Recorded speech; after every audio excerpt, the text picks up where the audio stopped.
como líder, já que ontem venceu o Cuiabá na Allianz Arena com gol do Verón e está de volta à primeira colocação do Brasileiro. O torcedor do Palmeiras lotou a arena para torcer, para vibrar, para mandar aquele carinho especial, para mostrar que a Copa do Brasil é página virada. É um orgulho muito grande enquanto treinador perceber que num momento em que o Palmeiras saiu eliminado da forma que foi, ter os nossos torcedores a reconhecer todo o nosso esforço, toda a nossa qualidade, toda a nossa competência. Geral estava lá para mostrar que dava para continuar essa história de um jeito diferente, com o Palmeiras protagonista. E de certa forma foi assim contra o Cuiabá. O Palmeiras transitou bem pelo ataque, perdeu algumas oportunidades sim, sofreu com a defesa adversária, mas assumiu a autoria da história. E com capítulos importantes, a torcida até pediu um mocinho.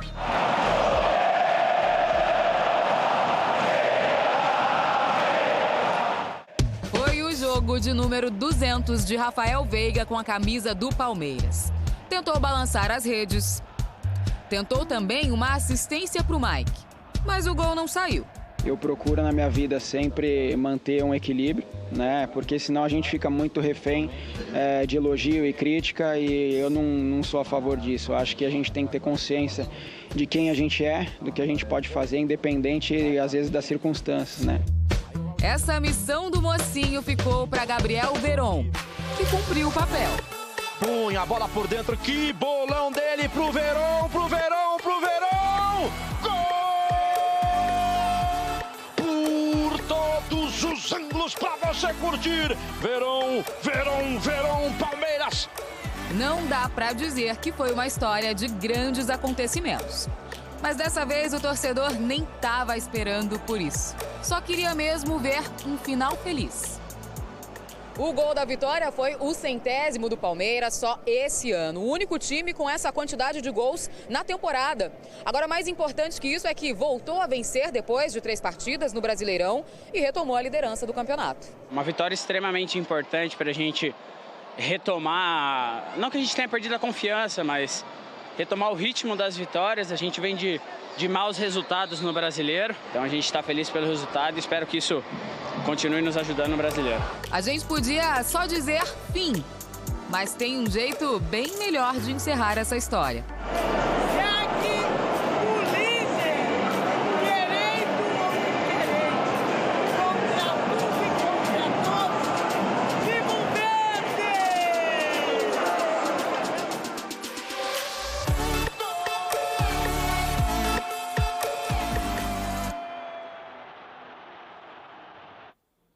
Voltou a sorrir aí o torcedor do Palmeiras, não vinha de uma sequência de vitórias no Brasileirão, pelo contrário, foi eliminado no meio de semana, mas 1-0 retoma a liderança. Só faltava o torcedor lá pressionar o Palmeiras, né? Não, mas não duvide, hein? Se não vence ontem, você acha que não ia ter uma pressãozinha já? Não, acho que ainda ainda tá em paz. Acho que, assim, ontem, por exemplo, não apresentou o futebol primeiro tempo, que então, foi difícil. Que a gente sabe que o Palmeiras tem. Agora, primeiro, ponto positivo, poupou alguém? Não. Não poupou ninguém. Foi todo mundo que tinha disposição, foi lá e jogou, porque são 3 pontos para o campeonato, para retomar a liderança. Então era um jogo que tinha relevância. Depois da eliminação na Copa do Brasil, todos os jogos, se você for olhar, você encontra relevância em todos. Tá? Não tem jogo de bobeira também na temporada. São poucos jogos. Pode ter eventualmente uma fase de classificação de Sul-Americana ali, ou dentro do grupo da Libertadores, o próprio Palmeiras administrou bem, mas esse era um jogo relevante.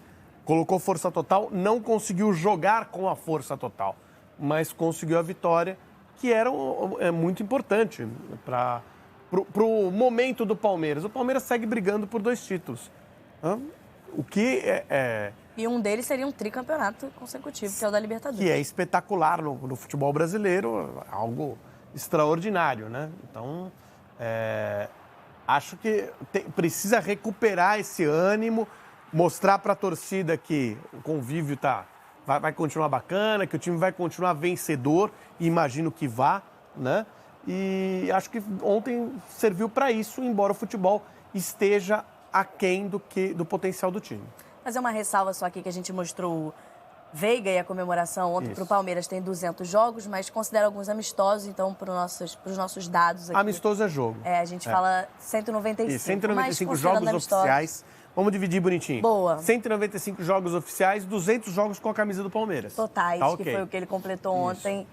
Já avisou que vai continuar batendo pênalti, né, Luiz? Mas ontem foi o Verón quem acabou sendo o destaque do time, fazendo gol. Verón que tem dado uma dorzinha de cabeça pro Abel nas coletivas, ou pelo menos o Abel tá querendo se justificar muito, não tá não, Luiz?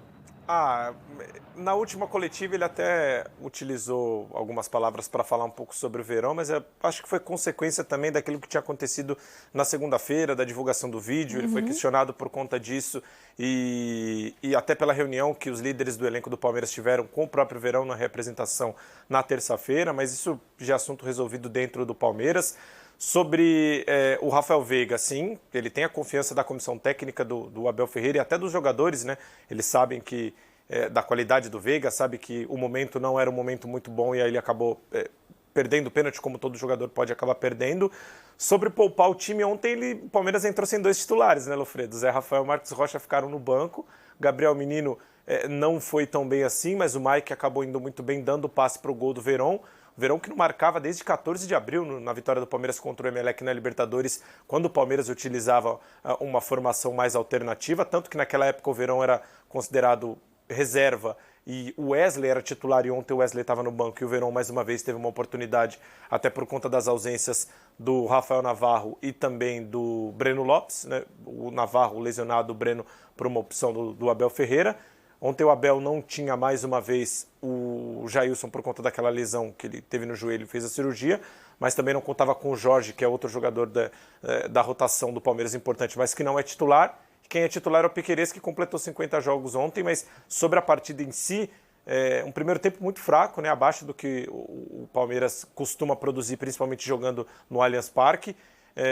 Mais uma vez a gente percebeu que o time sente muita falta do Rony na estrutura de jogo e por isso mais uma vez o Scarpa ficou muito aberto do lado esquerdo, o Veiga novamente centralizado, numa função que deu certo no primeiro tempo contra o São Paulo, que confundiu os 3 zagueiros do time do Rogério, mas que ontem, principalmente na primeira etapa, não funcionou, foi uma rotação que acabou não dando muito certo.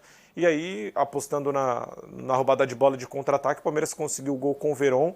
No primeiro tempo, o Mike conseguiu uma cabeçada que o Walter acabou salvando praticamente em cima da linha. O Palmeiras não produziu o que o palmeirense está acostumado a ver que esse time produz, mas para quem quer ser campeão foi um resultado super importante, principalmente pela ameaça, né? Foi a primeira vez em 40 dias que o Palmeiras se viu ameaçado por um líder diferente no Campeonato Brasileiro, antes de assumir a liderança, tirando ela do Corinthians. E o desempenho não foi bom, mas o resultado foi suficiente para a manutenção dessa liderança e o Abel sabe disso. Ele poupou na lateral direita, parece que ele poupou bem, inclusive. Acho que o Mike jogou mais ou menos, né? Foi bem. E, inclusive, entrou um lateral direito no lugar do lateral direito. Olha que coisa surpreendente. Não foi um zagueiro, não foi improvisação, um atacante, só para poupar. O ponta só para poupar. Não. Foi um lateral direito no lugar do lateral direito. Algo surpreendente, algo que, assim, as pessoas ficam, né, contém ironia. Dizia que a rodada começou com 6 times podendo ser líderes, né? O Palmeiras e mais 5 poderiam tirar a liderança. Quem terminou a liderança? Do Palmeiras. E o Palmeiras terminou líder. O mesmo da última rodada. Agora, que vai começar essa comunidade. Na entrevista do Abel não teve a falta do gol do Palmeiras, né? Não, ele não falou sobre a reclamação. No início do lance a gente viu a imagem do gol. Assim, uma falta absurda, o VAR tinha que ter participado ali. Não sei. Mas há uma falta. Os árbitros estão dando essa falta. A jogada, o início da jogada de ataque. Os árbitros não estão dando essa falta, que é falta. A visão do Daronco é perfeita. Ele poderia ter marcado a falta na hora. Não, eu vou polemizar, porque eu não daria essa falta. Mas aí eu entendo a discussão. Eu gosto da bola correndo. Gosto de deixar a bola correr. Né? Deixa rolar. Você é o árbitro que não leva o apito. Não, deixa no bolo. Só apito se for muito necessário. Então, isso é falta, mas não tem sido marcado. Daronco, Voaden, Klaus... Wilton. Não estão marcando essa falta. O Voaden, então, o cara ainda pode dar um chute no cara cair. Ele vai esperar o VAR. Ele vai deixar seguir. Eles são venenosos, gente. Vamos ouvir, então, o Abel Ferreira, já que falei dele aqui mais cedo também, porque o Abel, como sempre, comenta tudo sobre futebol na coletiva. Ele inventou do time dele, da arbitragem, do jornalismo. Ele inventou a bola. Vamos ouvir, então, o Abel Ferreira. E ontem até o Tele Santana foi lembrado pelo Abel. O nosso maior adversário são gramados, viagens, pouco tempo de recuperação, ou seja, menos de, muitas vezes, de 72 horas, Estes são os nossos adversários. Vamos falar de quê? Vamos falar disto. Temos que falar, pôr o dedo na ferida e todos em conjunto, treinadores, diretores, vocês jornalistas, perceber o que é que nós podemos fazer para tentar mudar isto. Que é para não dizer que o Tele Santana continua a ter razão. Não é? Eu quando vejo o Tele Santana e aconselho-os a vocês todos a ver, e vocês vão dizer assim ao final de 1 hora e qualquer coisa, ui, isto é super atual. O que ele está a dizer é super atual. O que é que está mal? Cada um que faça a sua reflexão e que faça o que tem que fazer. E volto a dizer, o que aconteceu há 3 dias atrás não é para esquecer. Não é para esquecer. Porque foi o Palmeiras, mas amanhã pode ser outra equipa que seja prejudicada por um erro que não pode ser prejudicado. Isso foi o Palmeiras, ponto. Não vai alterar, estamos fora, parabéns ao São Paulo, vai continuar em frente. Mas que não volta a acontecer isto. Olha, o tempo inteiro acontece erro de arbitragem. Eu ia falar isso, não vai amanhã brasileiro. acontecer. Aconteceu antes do Palmeiras. Não é o de ontem, antes do Abel semana. chegar no Brasil. Acontece no Brasil, também acontece na Europa, acontece menos, mas acontece também. O que me dá um sentimento assim, muito ruim em relação ao Abel e muitas das entrevistas dele. Primeiro, essa sensação de que parece que ele que inventou o futebol. Né? Se não inventou, foi ele que trouxe para o Brasil. Antes dele vir, não tinha nada aqui. Depois que ele aponta diversos problemas que todas as equipes têm. Adversários comuns os adversários a todos. comuns a todos. E despreza os adversários de verdade. Porque dá a impressão que se o Palmeiras não tivesse essas dificuldades, que todos têm, o Palmeiras ia ganhar de todo mundo. O Palmeiras ganha de todo mundo já, na maioria das vezes ganha, né, com essas adversidades. Então, quer dizer que se não tivessem essas adversidades, não tinha campeonato, não precisava jogar o campeonato. Só jogar competição nenhuma. Né? Então, assim, é tudo muito ruim nessa entrevista, né? Tudo muito ruim. E parece que desvaloriza o próprio trabalho, não, Luiz? Não sei se você tem essa impressão, porque acho que desvaloriza o próprio mérito que o Abel tem em conseguir superar todas essas adversidades e os seus adversários para que o Palmeiras seja um dos times imbatíveis desse cenário nacional. Camila, só sobre essa resposta, claro, a última que o Abel deu com relação à arbitragem, acho que um ponto importante que a gente pode colocar nessa discussão é que foi a primeira oportunidade que ele teve de falar depois dos áudios divulgados pela CBF e pelo fato da CBF ter admitido o erro da não calibragem do VAR no momento do impedimento. Eu acho que a discussão se estava impedido ou não, se foi pênalti ou não, eu tenho uma opinião, o Abel tem a dele, o Rogério e todo mundo tem, mas eu acho que é importante a gente ouvir a palavra do Abel na entrevista coletiva, principalmente depois do que aconteceu da CBF ter admitido que houve erro, ter afastado os responsáveis pelo VAR naquela partida e simplesmente ter confirmado que errou. É óbvio que no término da partida da quinta-feira, não do jogo de ontem, tinham ânimos completamente exaltados das duas partes, havia uma discussão também importante sobre faltas não marcadas e isso acaba sendo do jogo na entrevista coletiva dos dois técnicos.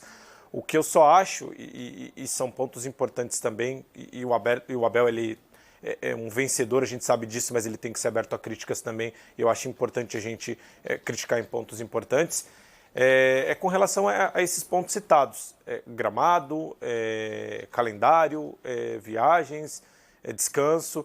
Eu acho que partindo dele na entrevista coletiva é importante ele falar, mas eu acho que além de falar, e todos os técnicos acabam falando ultimamente de calendário, de viagem, de desgaste, de lesão, é partir de uma conversa interna e de uma união, de uma junção coletiva para buscar o melhor. Porque eu acho que você sempre bater e insistir nessa tecla em entrevista coletiva, a gente já viu que não dá certo. Então, se não houver uma união e um querer de todo mundo, desde a CBF até a comissão técnica do Palmeiras e de outros clubes, você só vai falar e vai entrar num ouvido e sair em outro. E muito me surpreende que o Abel não saiba perder. Eu acho que ele deveria aprender a perder. Até porque... Normalmente ele fala em vitórias. Eles fazem essas reclamações depois que o Palmeiras vence. Sim, mas ele aproveitou a vitória para falar da derrota. Sim. Né? Para falar da derrota.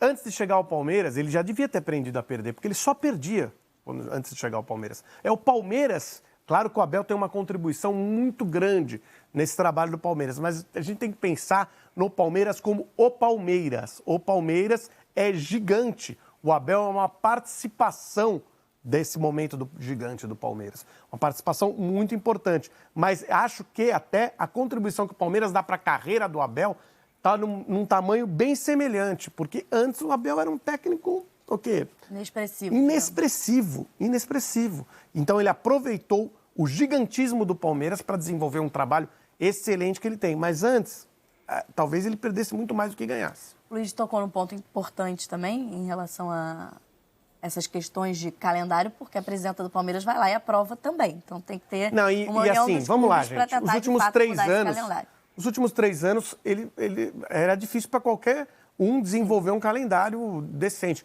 Talvez a gente possa melhorar para o ano que vem. Eu duvido que vai acontecer, mas assim... Os clubes também não querem deixar de ganhar direito de transmissão de 80 jogos, né? Claro. Tem muita coisa envolvida. E os jogadores também não querem, nem o Abel quer. Sim. Porque esse dinheiro contribui com o salário deles. Sem dúvida, impacta também no orçamento dos clubes. Vamos dar uma olhada como é que ficou a classificação, então, para ver o líder aí na primeira colocação. Palmeiras manteve após a 17ª. A 18ª começa hoje, já com Ceará e Avaí. Atlético Mineiro ficou com a segunda, tinha dormido na liderança, com 31 pontos. Corinthians e Internacional já aparecem com 29. Ali até o G6, Fluminense e Atlético Paranaense, 28. Todos esses poderiam ter sido líderes nessa rodada. O Flamengo em 7º agora, com 24 pontos, depois do último resultado. Bragantino de São Paulo também com 24, já virando a página.